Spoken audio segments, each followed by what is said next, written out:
இது சண்டே எடுத்த வீடியோங்க. காலையில் வந்து நானும் ஸ்ரீயும் போய் தண்ணி கட்டிகிட்டு இருந்தோம். அதுக்கப்புறம் நாங்கள் 2 பேரும் வந்ததுக்கப்புறம் ஹஸ்பண்ட் வந்து அங்கே தண்ணி கட்டிகிட்டு இருந்தாங்க. வீட்டில் வந்து எங்களுக்கு தேங்காய் உடச்சி போடுற வேலையை கொடுத்துட்டு தான் ஹஸ்பண்ட் அங்கே போனாங்க. தேங்காயெல்லாம் பேர்த்து கொண்டு வந்து எல்லாம் வச்சுருந்தோம்.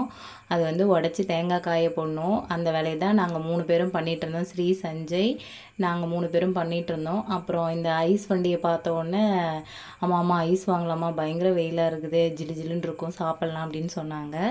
அப்புறம் உடனே காசு எடுத்துகிட்டு வந்து ஓடி போய் நானும் சஞ்சயும் ஐஸ்கிரீம் வாங்கினோம். அவங்க 2 பேரும் கோன் ஐஸ் மாதிரி வாங்கிக்கிட்டாங்க. அப்புறம் வந்து அந்த குச்சி ஐஸ் வந்து நான் வாங்கினேன்.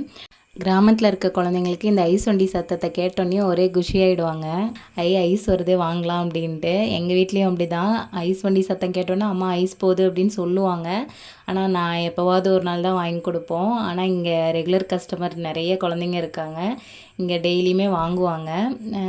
நம்ம வீட்டில் வந்து எப்போவாவது தான் வாங்கி கொடுப்போம்.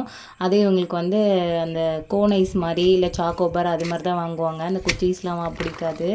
அப்புறம் ஜில்லு ஜில்லுன்னு நல்லா ஐஸ்லாம் சாப்பிட்டு அடுத்து திரும்பவும் எங்கள் வேலையை ஸ்டார்ட் பண்ணியாச்சுங்க. பசங்க 2 பேரும் தேங்காயை உடச்சி கொடுத்தாங்க. நான் வந்து அதை எடுத்து காய வச்சேன். அதுவே டைம் சரியாக போயிடுச்சு. வீட்டில் தேங்காய் எண்ணெய் காலி ஆகிடுச்சு. சரி தேங்காய் எண்ணெய் ரெடி பண்ணலாம் அப்படின்ட்டு தான் தேங்காய் காய வச்சிட்ருக்கோம். இந்த வீடியோ பிடிச்சிருந்தா லைக் அண்ட் ஷேர் பண்ணுங்கள். தேங்க்ஸ் ஃபார் வாட்சிங். பாய்.